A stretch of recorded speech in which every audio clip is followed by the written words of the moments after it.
এসএসসিও জানিয়েছে যে বেতন দেখুন সরকার দেয়, এসএসসি দেয় না। তো সরকারের পক্ষ থেকে আমি জানাচ্ছি, সুপ্রিম কোর্টের গাইডলাইন অনুযায়ী বেতন যারা যোগ্য বঞ্চিত শিক্ষক তারা সময় মতোই পাবে।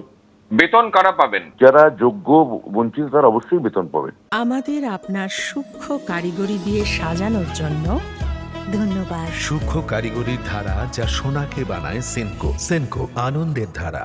তাহলে কি মানে ফোর্থ ফেজ থেকে সুপ্রিম কোর্টের কাউন্সিলিং যারা হয়েছে আমি তারা পাবেন না?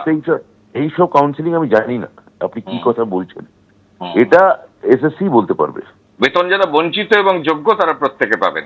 হ্যাঁ, এবং পাশাপাশি তার মধ্যে যদি ফোর্থ ফিফথ সিক্সথ এর কাউন্সিলিং এর লোকেরা থাকেন আপনার কথা অনুযায়ী তারাও পাবেন। এই তালিকা কি প্রকাশ হবে, মানে এই যে যোগ্যদের তালিকা সুপ্রিম কোর্ট যদি অর্ডার দেয় তাহলে হবে।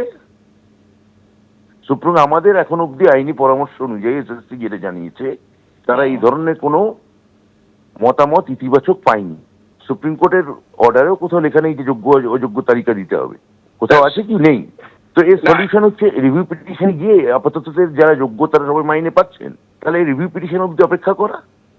চাকরিহারা শিক্ষকদের দাবি মাইনে পাওয়াটা নয়, তারা যেভাবে চাকরি করছিলেন সেই চাকরিটা ফিরে পাওয়া এবং এবং সেই তালিকা রিভিউ পিটিশন অব্দি ওয়েট করতে হবে 31 ডিসেম্বর অব্দি।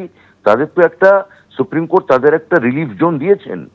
আর বলছেন আপনারা আইনজ্ঞের পরামর্শ অনুযায়ী এই যোগ্যের তালিকা প্রকাশ করার মানে অনুমতি পাননি? এসএসসি পাইনি, মানে স্বাভাবিকভাবে সেটা আর বেরোবে না, তাই তো? না, এক রিভিউ পিটিশন আমরা চলে যাবো ডাইরেক্ট। আরে লিস্ট প্রকাশ করবে কি করে? লিস্ট প্রকাশ করতে গেলে তো নিজেদের গলায় এবার তো টিপে ধরবে যারা টাকা দিয়েছে। টাকা পয়সা যারা দিয়েছে, যাদের দিয়েছে, এবং সেই টাকা পয়সায় যেখানে গেছে, যতদূর গেছে, যাদের কাছে গেছে, এই সব কিছু তো উন্মোচিত হবে। 26,000 বলছে বটে, তার মধ্যে 6-7 বা যাই হোক তারা রয়েছে টেন্টেড। তার বাইরে যে 22 লক্ষ শিক্ষিত ছেলেমেয়ের সঙ্গে শিক্ষক শিক্ষিকা যারা হতে পারত তাদের সঙ্গে প্রতারণা করেছে এই সরকার। মুখ্যমন্ত্রীর নেতৃত্বে নির্দেশ হয়েছে। আর এই এসএসসি চেয়ারম্যানের ভূমিকা আর শিক্ষামন্ত্রীর ভূমিকা নির্লজ্জের মতন। আর তারা কিভাবে কি সমস্ত বয়ান দিচ্ছে, হাস্যকর। মানুষ এখন এই সরকার, তার মুখ্যমন্ত্রী আর এদের সমস্ত বয়ানবাজি দেখে মানুষ ভাবছে এই কারা আমাদের এই বাংলাটাকে চালাচ্ছে। অপেক্ষা করেছিলেন সব পক্ষই। একেবারে গতকাল সন্ধ্যে 6টায় এসএসসি যোগ্যদের এবং অযোগ্যদের তালিকা সামনে আনবে কিনা সময় পেরিয়ে গিয়েছে। গতকাল দুপুর 12টায় প্রথম হয়েছিল জমায়েত, তারপর হয় মিছিল এবং 20 ঘন্টা পেরিয়ে গিয়েছে। একদিকে এসএসসি ভবনের বাইরে, অন্যদিকে পর্ষদের অফিসের বাইরে, সেখানে কিন্তু লাগাতার চলছে ধর্ণা এবং পর্ষদে সেখানে কিন্তু একেবারে অনশন শুরু করেছেন চাকরিহারারা। আমাদের 3 প্রতিনিধি সরাসরি রয়েছেন আমাদের সঙ্গে। এসএসসি ভবনের বাইরে থেকে রুমা পাল এবং জিলাম করঞ্জাই, অন্যদিকে পর্ষদের বাইরে থেকে রয়েছেন আমাদের প্রতিনিধি ব্রতদীপ ভট্টাচার্য। আমি প্রথমেই জিলামের কাছে চলে যাব। জিলাম, দীর্ঘ সময় হয়ে গিয়েছে, 20 ঘন্টা অতিক্রান্ত। গতকাল বেলা 12টা থেকে পথে রয়েছেন এরা। কি বলছেন, এতটা সময় হয়ে গিয়েছে, এখনো পর্যন্ত কি খবর পাচ্ছেন? একদমই তোমাকে দেখাবো এই দৃশ্য সামনে। এই যে আচার্য সদন, তার সামনে যোগ্য শিক্ষক যারা চাকরিহারা তারা এখানে অবস্থান চালিয়ে যাচ্ছেন। তাদের কোনোভাবে দমে যাওয়ার যে কোনো ইঙ্গিত সেরকম পাওয়া যাচ্ছে না, তারা আন্দোলন চালিয়ে যাবেন। তো এরই মধ্যে এটি ঘটনা ঘটেছে, সেটি হলো যে অনিশ সরকার, তিনি ডিসি, তিনি এসছিলেন, এসে ঢোকার সময় তাকে আটকানো হয়। তার আগেও বেশ কিছু পুলিশকর্মী ভেতরে যখন যাচ্ছিলেন তাদেরকে আটকানো হচ্ছিল যারা চাকরিহারা শিক্ষক তাদের পক্ষ থেকে।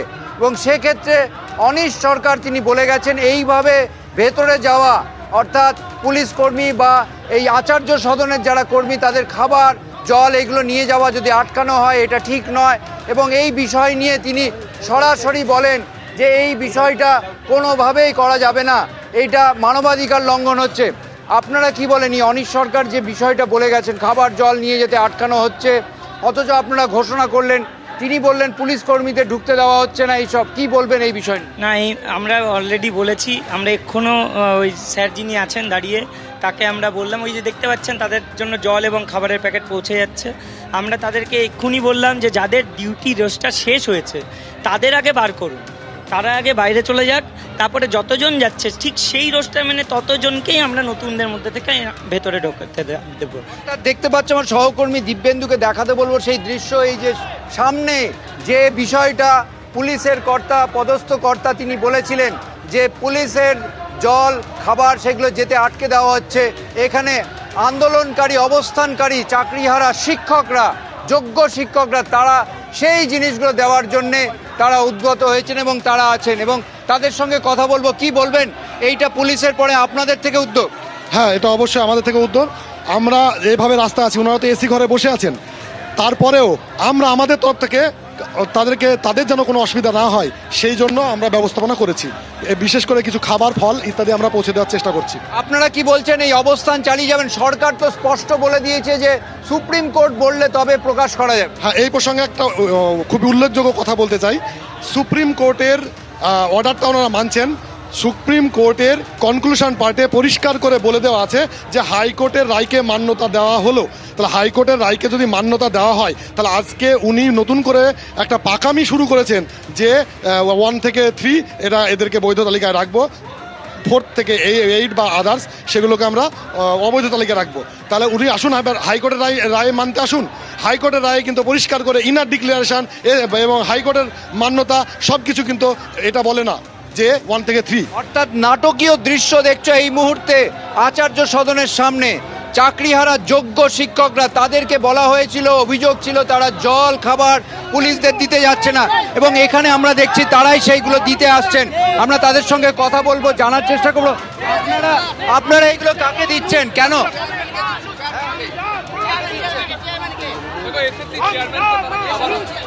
সকাল থেকে একটা ন্যারেটিভ চালানো হচ্ছে, আমরা কিছু খেতে দিচ্ছি না, আমরা কিছু যেতে দিচ্ছি না। তো আমরা সকালেই বলেছিলাম যে দেখুন, আপনাদের যেটা বেসিক নিডস এবং খাবার, জল, ওষুধপত্র যা লাগবে আমাদের তরফ থেকে আমরা সব রকম কোঅপারেশন করব। আমরা কোনো করব না, বাধা দেব না। তা সত্ত্বেও এখানকার যিনি অফিসার দায়িত্বে ছিলেন উনি মিডিয়ার সামনে এসে বললেন যে এনারা অবরোধ করে রেখেছেন এবং ভিতরে জল খাবার কিছু যেতে দিচ্ছেন না এবং আমাদের বিরুদ্ধে তিনি বলেছেন পুলিশদের যাতায়াত করতে দেওয়া হচ্ছে না, তাদেরকে খাবার জল দেওয়া হচ্ছে না। একদম ভিত্তিহীন। আমরা সকাল থেকে মাইকিং করেছি, একেবারে অনেক মিডিয়া প্রকাশ করছেন চাকরিহারারা। ঠিক এই জায়গায় আপনাদের দেখাবো কিছুক্ষণ আগে ডিসি অনেক সরকার তিনি এলেন, ঠিক কি কি অভিযোগ তিনি করলেন দেখুন।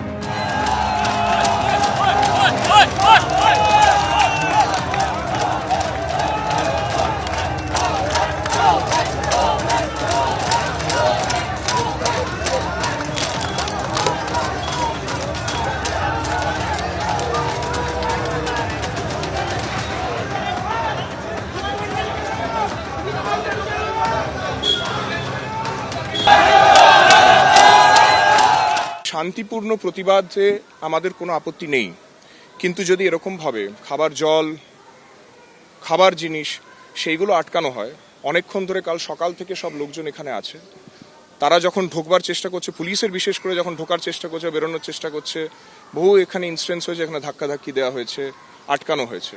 তো এটা কিন্তু আইন অনুসারে হচ্ছে না।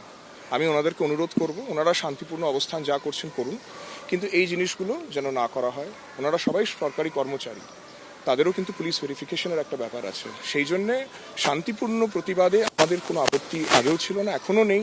কিন্তু যদি এই ধরনের জিনিসগুলো করা হয়, যদি পুলিশকে সময় সময় আটকানো হয়, খাবার, জল, খাবার এই সবগুলো যাওয়ার ক্ষেত্রে যদি আটকানো হয়, তাহলে সেটা কিন্তু আইন অনুসারে হবে না। আমি ওনাদের অনুরোধ করব যেন সেটা ওনারা না করেন। আমি প্রথম কথা হচ্ছে আমি জানালাম এই জিনিসটা, আমি আশা করব যে ওনারা এটা করবেন না, সুষ্ঠুভাবে ওনারা করুক প্রতিবাদ, আমাদের কোনো আপত্তি নেই। আমি আশা করব যে ওনারা সেই ব্যাপারটা মানবেন এবং সেইটা করবেন।